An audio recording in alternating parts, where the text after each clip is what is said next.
Bismillahirrahmanirrahim. My name is Faiz Akhtar from CCO School. Dear students, हम chapter number 8 discuss कर रहे थे. Chapter number 8 nutrition. आज हमारा लेक्चर नंबर 2. इस टॉपिक का नाम है या लेक्चर का नाम role of nitrogen and magnesium, और सेकंड हमारे पास इंपॉर्टेंस ऑफ फर्टिलाइजर्स. सबसे पहले हम डिस्कस करेंगे नाइट्रोजन और मैग्नीशियम का क्या रोल है प्लांट्स के अंदर. What is the role of nitrogen and magnesium in plants. सबसे पहले हमारे पास role of nitrogen. Role of nitrogen. Nitrogen का क्या किरदार है, क्या रोल है प्लांट्स के अंदर. सबसे पहली बात, नाइट्रोजन जो है ये वाटर के अंदर इंसॉल्युबल है. प्लांट इसको इजीली या जो है ना कि इसको एब्जॉर्ब नहीं कर सकता नाइट्रोजन को, बल्कि इस नाइट्रोजन को कन्वर्ट कर दिया जाता है किसके अंदर, नाइट्रेट्स के अंदर. नाइट्रेट्स के अंदर कन्वर्ट कर दिया जाता है नाइट्रोजन को. फिर उसके बाद जो है कि प्लांट इसको इजीली टेक अप कर लेते हैं बाय प्लांट्स. नाइट्रेट्स ये पानी के अंदर सॉल्युबल है. जो चीज़ पानी के अंदर सॉल्युबल आसानी से होती है तो प्लांट्स को आसानी से टेक अप कर सकती हैं. तो ये यहाँ पर ये सवाल है कि ये नाइट्रोजन को नाइट्रेट्स के अंदर कन्वर्ट करता कौन है. वो होते हैं प्लांट्स जो कि रूट्स के अंदर पैदा होती हैं. लिग्यूम्स प्लांट्स हैं फॉर एग्जांपल, तो उनकी जो रूट्स होती हैं, उनकी रूट्स के अंदर छोटी छोटी स्ट्रक्चर्स होती हैं जिनको हम नाम देते हैं रूट नोड्यूल्स. उनके अंदर बैक्टीरिया होती हैं. वो बैक्टीरिया क्या करते हैं, एनवायरनमेंट की या एटमॉस्फेयर से जो नाइट्रोजन होती है, नाइट्रोजन उसको ये कन्वर्ट करते हैं नाइट्रेट्स के अंदर. तो नाइट्रेट्स जो है ये किसको मिलती है, प्लांट को. उसमें प्लांट का फ़ायदा हुआ, प्लांट की ग्रोथ हो रही है, इससे डिफरेंट किस्म की जो है ना कि ये प्रोडक्ट बना रहा है. अब नाइट्रेट्स ये प्लांट हासिल कर लेते हैं और उसी नाइट्रेट्स में फिर नाइट्रोजन जो है प्लांट को मिल रही होती है. फिर उसके बाद जो है ना कि ये डिफरेंट किस्म के प्रोडक्ट्स बनाती है नाइट्रोजन, जिससे जो कि हमारे पास हैं for example protein, hormones, vitamins and enzymes. इसके अलावा क्लोरोफिल भी है. क्लोरोफिल. प्लांट्स नाइट्रोजन से हार्मोन्स बनाती हैं, प्रोटीन्स बनाती हैं, विटामिन्स बनाती हैं, एंजाइम्स बनाती हैं एंड क्लोरोफिल को बना रही होती हैं, जिससे या इस पिगमेंट से प्लांट की जो लीव्स होती हैं वो क्या होती हैं, ग्रीन होती हैं, और उससे उस प्लांट के अंदर फूड तैयार होती है, उससे उसकी ग्रोथ हो रही होती है. जैसे कि हम बात करें नाइट्रोजन की, अगर नाइट्रोजन की मिकदार हाई कर दी जाए, ये एक्सेस क्वांटिटी के अंदर यूज़ की जाए, तो फिर डिले सिस्टम हो जाता है. डिले द फ्लावरिंग या fruiting and flowering. Fruiting and flowering. Fruit या फिर फ्लावरिंग जो है ना वो हमारे पास देर से बनते हैं, डिले. अगर इसकी मिकदार कम कर दी जाए नाइट्रोजन की, तो फिर क्या होगा, reduce the yield and stunt the growth. क्या मतलब हुआ इसका कि नाइट्रोजन जो है वो जैसे नाइट्रोजन जो है वो हमारे प्लांट्स के लिए जो है ना कि इम्पॉर्टेंट है. नाइट्रोजन जिससे वो अपनी फूड तैयार कर रहा होता है, प्रोटीन्स बना रहा है, विटामिन्स बना रहा है, एंजाइम्स बना रहा है, हार्मोन्स वगैरह बना रही हैं. तो एक जो है ना कि इसकी स्पेसिफिक क्वांटिटी यूज़ करनी चाहिए, ना इसकी ज़्यादा मिकदार हो ना इसकी कम मिकदार. अगर ज़्यादा मिकदार हमने यूज़ कर दी तो फ्रूटिंग और फ्लावरिंग का जो सिस्टम होता है वो डिले हो जाता है, कि हमारे पास फ्रूट्स या फ्लावर जो हैं वो लेट बन रही होती हैं, देर के बाद जाके बनते हैं. अगर इस नाइट्रोजन की मिकदार कम कर दी जाए तो यील्ड जो होगी, पैदावार जो होगी उस क्रॉप की, फसल की, तो वो यील्ड जो है हमारे पास कम हो जाएगी, और उसके बाद उन प्लांट्स की जो ग्रोथ होगी या फसलों की जो ग्रोथ होगी हो रही होगी प्लांट्स की, तो वो हमारे पास क्या हो जाएगी, स्टंट हो जाएगी, स्टॉप हो जाएगी, ग्रोथ रुक जाएगी. उसके बाद रोल ऑफ मैग्नीशियम. मैग्नीशियम का क्या रोल है. Magnesium it is a main component of chlorophyll. ये क्लोरोफिल का मेन कंपोनेंट है, या सेंट्रल एटम भी कह सकती हैं, सेंट्रल मेटल भी कह सकती हैं. मैग्नीशियम मेटल है. तो क्लोरोफिल का जो सेंट्रल मेटल है वो है मैग्नीशियम।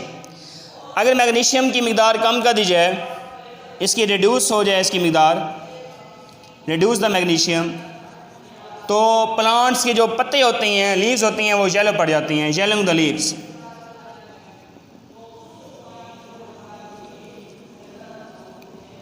पत्ते जो होंगे पीले पड़ जाएंगे, तो क्लोरोफिल जो नहीं है, क्लोरोफिल नहीं बन रहा। क्लोरोफिल या उस पिगमेंट की वजह से तो प्लांट के जो पत्ते होते हैं, लीव्स होती हैं, वो ग्रीन होती हैं। जब मैग्नीशियम जो है ना, वो उनको क्लोरोफिल जो है ना, क्लोरोफिल का सेंट्रल आइटम है, और उसके बाद प्लांट के जो पत्ते हैं वो ग्रीन है, वो फूड तैयार कर रहे हैं। जब मैग्नीशियम की मिकदार कम हो जाए तो फिर उसके बाद लीव्स होती हैं या पत्ते होते हैं, वो क्या हो जाती हैं, येलो हो जाती हैं, वो पत्ते पीले पड़ जाएंगे, और उसके बाद जो है कि प्लांट अपनी खुराक तैयार नहीं करेगा। नॉट प्रिपेयर्ड फूड, खुराक तैयार नहीं होगी। और उसके बाद एंड स्टंट द ग्रोथ, जो नशोनुमा है प्लांट की वो रुक जाएगी, और उसके बाद या तो फिर ये प्लांट्स डेड हो जाएंगे, डेड प्लांट्स डेड हो जाएंगे। तो डियर स्टूडेंट्स, ये हमारे पास था topic role of nitrogen and magnesium in plants. Next point, importance of fertilisers. Fertilisers की क्या इंपॉर्टेंस है, उसके बाद हम पढ़ेंगे इसके environmental hazards related to fertilisers use. अगर हम खादें जैसे इस्तेमाल कर रहे हैं तो इनसे फिर कौन कौन से खदशात भी हो सकते हैं, या इससे कौन कौन से नुकसान भी हो सकते हैं, ये हमारा टॉपिक होगा। तो सबसे पहले हम बात करेंगे फर्टिलाइजर्स के बारे में। फर्टिलाइजर्स हैं क्या? ये सब्सटेंसेस होती हैं, substances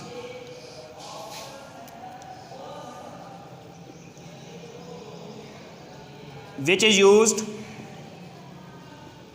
for more fruits or flowers। उसके बाद हाई ग्रोथ एंड डेवलपमेंट, उसके बाद मोर यील्ड। ये ऐसी चीज़ें होती हैं जो कि साइल के अंदर यूज़ की जाती हैं। हम साइल में इनको मिक्स कर लेते हैं मिट्टी में। तो अगर हम साइल की बात करें तो इसमें साइल की बात, तो साइल के अंदर न्यूट्रिएंट्स होते हैं, न्यूट्रिएंट्स। और जो हम फर्टिलाइज़र यूज़ करा रहे हैं, फर्टिलाइजर्स, इनमें भी न्यूट्रिएंट्स होते हैं, मैक्रोन्यूट्रिएंट्स ये चीज़ें, तो न्यूट्रिएंट्स होते हैं। ये न्यूट्रिएंट्स उस साइल को प्रोवाइड करेंगे, फिर साइल से प्लांट जो है इन न्यूट्रिएंट्स को एब्जॉर्ब करता है और उससे उसकी ग्रोथ हो रही होती है। फॉर एग्जांपल साइल जो है ये क्या है, साइल की जो मिट्टी है उसमें फर्टिलिटी नहीं है, नो फर्टिलिटी, उसमें फर्टिलिटी नहीं है। हम फर्टिलाइज़र यूज़ कराएंगे जिसकी इसकी फर्टिलिटी क्या हो जाएगी, इसकी फर्टिलिटी हो जाएगी हाई, इसकी फर्टिलिटी हाई हो जाएगी जब हम फर्टिलाइजर्स का इस्तेमाल करेंगे। फॉर एग्जांपल मिट्टी जो है उसमें जरखेज़ी कम है, उसमें न्यूट्रिएंट्स कम है, हम फसल ग्रो कराना चाहते हैं, तो जो है ना कि वहाँ पर फसल की ग्रोथ जो हो रही होगी वो, या हमारे पास यील्ड जो होगी वो पैदावार हमारे पास नहीं होगी, क्योंकि सैल के अंदर फर्टिलिटी कम है, जरखेज़ी कम है, न्यूट्रिएंट्स कम है। हम क्या करेंगे, बाहर से हम उसमें उस मिट्टी के अंदर न्यूट्रिएंट्स डालेंगे। प्लांट्स क्या करेंगे, मिट्टी से न्यूट्रिएंट ले रहे होंगे ना, तो फिर उसके बाद जो ना कि जब हम न्यूट्रिएंट उस मिट्टी के अंदर मिक्स करेंगे तो प्लांट ये समझेगा कि शायद मेरी फूड आ रही है, कि मैं मिट्टी से जो है ना कि फूड हासिल कर रहा हूँ, उसी से फिर आगे उस प्लांट की ग्रोथ हो रही होती है। तो वो फूड के तौर पर उन न्यूट्रिएंट्स को, जो फर्टिलाइजर्स हैं या न्यूट्रिएंट्स उनके अंदर होते हैं, वो उनको आसानी से टेकअप कर लेते हैं, उनको आसानी से जज़ब कर लेते हैं। फिर उसके बाद उस प्लांट की जो है कि ग्रोथ हो रही होती है, हमें बहुत ज़्यादा यील्ड हासिल हो रही होती है, ग्रोथ बहुत ज़्यादा होती है, डेवलपमेंट बहुत ज़्यादा होती है, फ्रूटिंग बहुत ज़्यादा होती है, फ्लावरिंग बहुत ज़्यादा हो रही होती है। तो ये था हमारे पास फर्टिलाइजर्स। उसके बाद इसकी टाइप्स हैं। नेक्स्ट टाइप्स, 2 टाइप्स होती हैं, एक होती है इनऑर्गेनिक फर्टिलाइजर्स,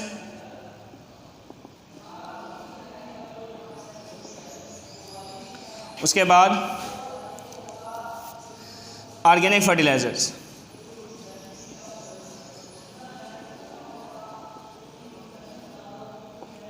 अगर हम बात करें सबसे पहले इनऑर्गेनिक फर्टिलाइजर्स की, इनऑर्गेनिक फर्टिलाइजर्स, फिर हम डिस्कस करेंगे ऑर्गेनिक फर्टिलाइजर्स को।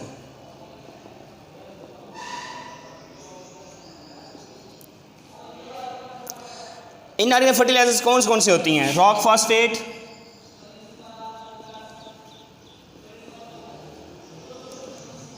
एलिमेंटल सल्फर,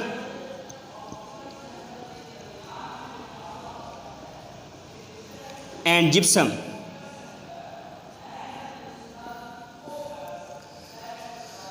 ये हमारे पास इनऑर्गेनिक है। इनऑर्गेनिक फर्टिलाइजर में जैसे फॉर एग्जांपल नाइट्रोजन है, नाइट्रोजन यूज़ की जाती है, न्यूट्रिएंट नाइट्रोजन यूज़ हो रहा है, उसको उस फर्टिलाइज़र को हम नाम देते हैं nitrogen fertilisers. Nitrogen fertilisers, nitrogen fertiliser उसको हम नाम दे रही होती हैं। तो ये हमारे पास इनऑर्गेनिक फर्टिलाइज़र है। लेकिन हम पर एक और पॉइंट कि जो इनऑर्गेनिक फर्टिलाइज़र हम यूज़ कराते हैं ना, ये ईजीली सॉल्युबल हो जाती हैं वाटर के अंदर, easily soluble in water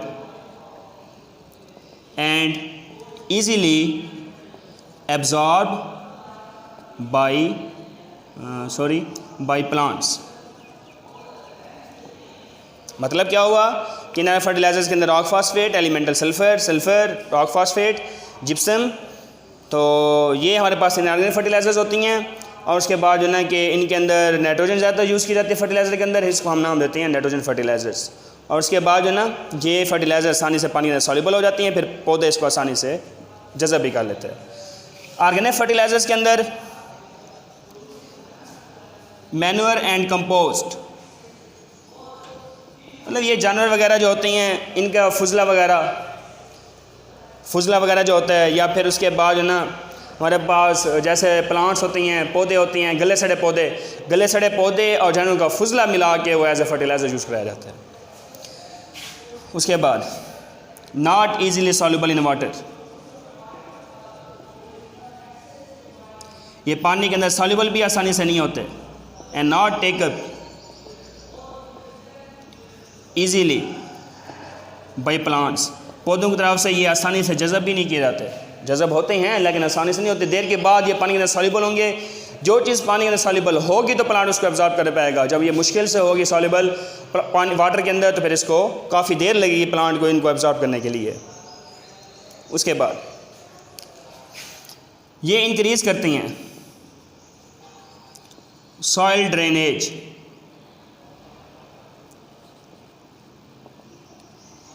aeration and other organic compounds, मतलब ये दूसरे कोई ऑर्गेनिक कंपाउंड्स दे रही होती हैं। उसके बाद एयरेशन, मिट्टी के अंदर हवा वगैरह ऑक्सीजन प्रोवाइड करती हैं ताकि वो ऑक्सीजन प्लांट को भी मिल सके, जिससे उसकी रेस्पिरेशन जो है कि हो रही होती है। और सॉइल ड्रेनेज मतलब कि निकासी वगैरह, ताकि पानी की निकासी हो और प्लांट जो है उसको आसानी से जज़ब भी कर सके। तो ये हमारे पास था फर्टिलाइजर्स का पॉइंट। नेक्स्ट हमारे पास last point environmental hazards related to fertiliser use, कि हम जो खादें वगैरह यूज़ करते हैं तो इनके माहौल के ऊपर या माहौलियाती खदशात या माहौल के ऊपर क्या इफ़ेक्ट पड़ती हैं, ये हमारा पॉइंट है। हमने दो किस्म की फर्टिलाइजर्स की बात की, inorganic fertilisers, second organic fertilisers. सबसे पहले हम इनऑर्गेनिक फर्टिलाइजर को देख लेते हैं, इसका क्या इफ़ेक्ट है। इसमें एक पॉइंट यूट्रोफिकेशन। यूट्रोफिकेशन क्या है? देखें, साइल के अंदर न्यूट्रिएंट्स होंगे तब जाके उस प्लांट की ग्रोथ होगी। तो जब जो है ना हम इनऑर्गेनिक फर्टिलाइजर यूज़ करा रही हैं तो इनका इफेक्ट क्या होगा कि यूट्रोफिकेशन का पॉइंट होगा। मतलब है कि वहाँ पर साइल के अंदर न्यूट्रिएंट्स की डेफिशिएंसी हो जाएगी, न्यूट्रिएंट्स कम हो जाएंगे। जब न्यूट्रिएंट्स कम हो जाएंगे ऑटोमेटिकली बात है वहाँ पर फिर क्या हो जाएगी, प्लांट की ग्रोथ सही तरीके से नहीं होगी। नेक्स्ट पॉइंट, ये ग्रीन हाउस गैस को भी रिलीज़ करती हैं, green house gas.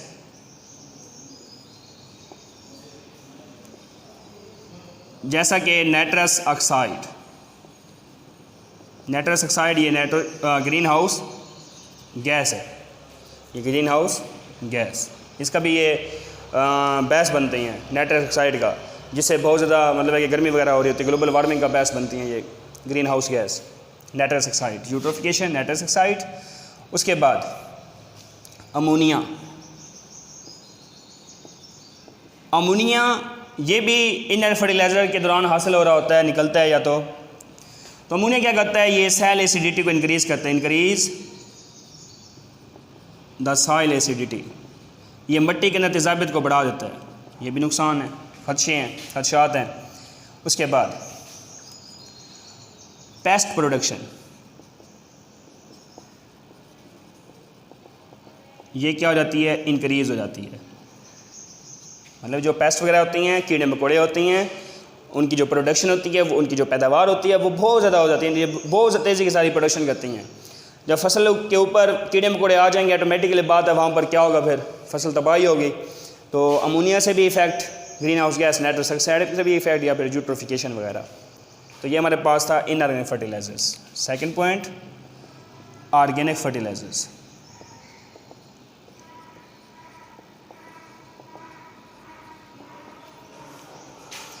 Organic fertilizers, इसमें nitrate, leaching and run of